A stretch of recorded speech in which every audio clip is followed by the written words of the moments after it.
잠들지 못하는 밤, 역사 속으로의 시간여행, 역사 읽어주는 여자입니다. 대한민국 헌법 제1조 1항에는 대한민국은 민주공화국이다 라고 명시되어 있어요. 한 국가의 정체성을 정의하는 헌법, 그 중에서도 가장 먼저 나오는 민주공화국이라는 단어가 대한민국을 규정짓는데 가장 중요한 핵심 개념인 것이죠. 우리가 민주라는 개념은 뉴스에서, 책에서, 교과서에서 항상 보던 단어고, 민주주의는 익숙한 개념이지만 사실 공화라는 개념은 잘 다뤄지지 않고 있어요. 그렇다면 공화국은 무엇이기에 최초의 대한민국 헌법을 만든 이들이 대한민국은 민주주의 국가다가 아니라 대한민국은 민주공화국이다 라고 명시했던 것일까요? 지금부터 우리 공화국이 무엇인지 함께 알아보도록 해요. 공화국을 뜻하는 영어 단어인 리퍼블릭은 라틴어로 레스와 푸블리카의 합성어입니다. 레스는 여러 가지 의미를 지니고 있는데요. 일반적으로는 띵이나 프로퍼티의 의미로 많이 쓰이고요. 여기에서는 스테이트, 즉 국가라는 의미로 보면 될 것 같아요. 그리고 푸블리카는 퍼블릭, 즉 공공의라는 뜻을 가지고 있어요. 그래서 이 두 단어를 합성하면 공화국은 공공의 것, 공공의 국가라는 뜻이 됩니다. 우리가 지금 사용하고 있는 한자어로 해석을 해보면 공화의 어원은 중국 고대 주나라까지 거슬러 올라갑니다. 주나라 여왕의 폭정으로 반란이 일어나자 여왕은 도피를 해버렸고 왕을 대신해서 제후들이 통치를 했는데요. 이 시기를 가리켜 공화시대라고 불렀어요. 한자어 공화는 이 공화시대에서 유래된 말인 것이죠. 역사적으로 가장 유명한 공화국은 로마일 것 같아요. 기원전 509년 로마의 귀족들은 7번째 왕인 타르퀴니우스를 추방하고 왕정을 종식시킨 다음 공화국을 건설합니다. 이들은 왕이 가지고 있었던 권한을 2명의 콘술에게 넘겨주었고, 콘술들은 민회들 중 하나인 켄투리아 회의에서 투표로 선출되었어요. 왕과는 다르게 그들의 임기는 1년이었고 콘술이 2명이었던 것은 상호 견제의 원리에 입각해 권력남용을 방지하기 위한 것이었죠.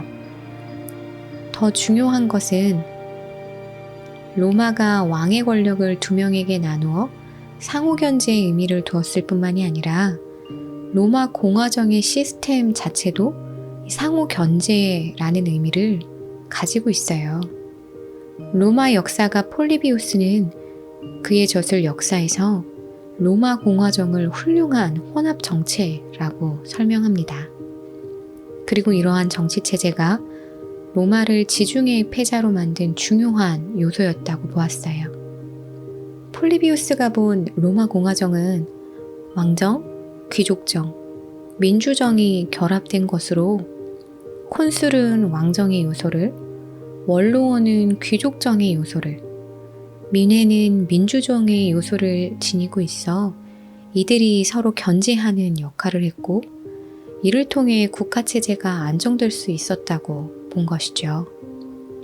물론 실제로는 한계가 있었지만 어쨌든 로마 공화정을 보면 지금으로부터 2500년 전이었던 당시에도 이미 권력 분립의 개념이 있었던 것이죠.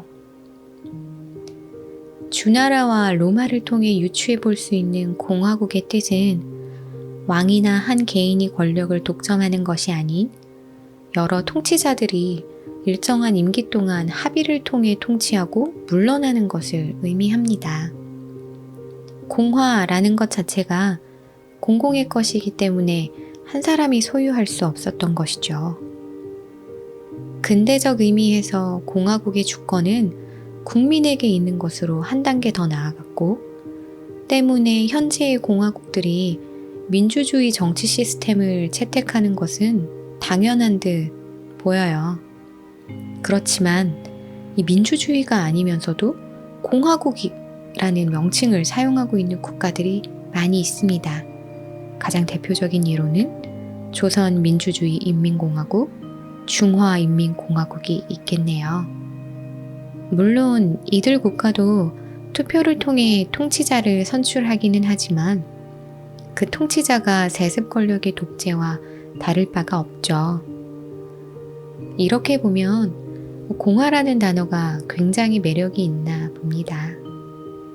언뜻 보기에 공화와 민주주의는 국민 주권이라는 것에 기반을 두기 때문에 상당히 닮아 있다고 볼 수 있고, 어떤 차이를 가지고 있는지 헷갈리시는 분들도 있을 것 같아요.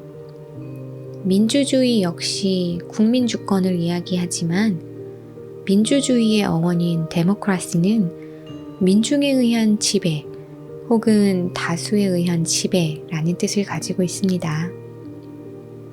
민주주의의 가장 기본 원리는 벤담의 최대 다수의 최대 행복에 기반을 둔 다수결의 원칙이며, 어떠한 이슈에 대해 의견이 갈릴 경우 다수의 의견이 반영되고 소수의 의견은 묵살돼 버리는 약점을 지니고 있어요.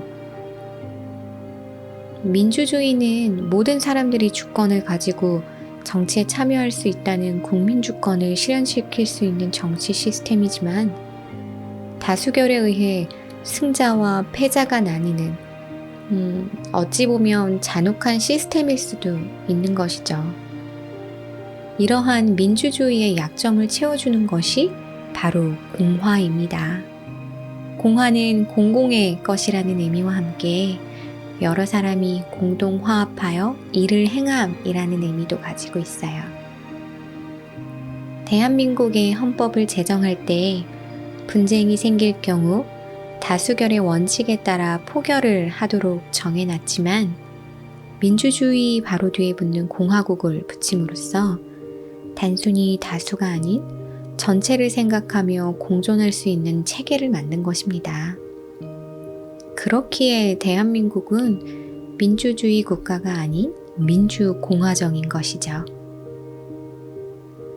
21세기가 시작되면서 한국의 국력은 높아졌고, 경제적으로는 그 어느 때보다 풍요로운 사회로 진입했어요.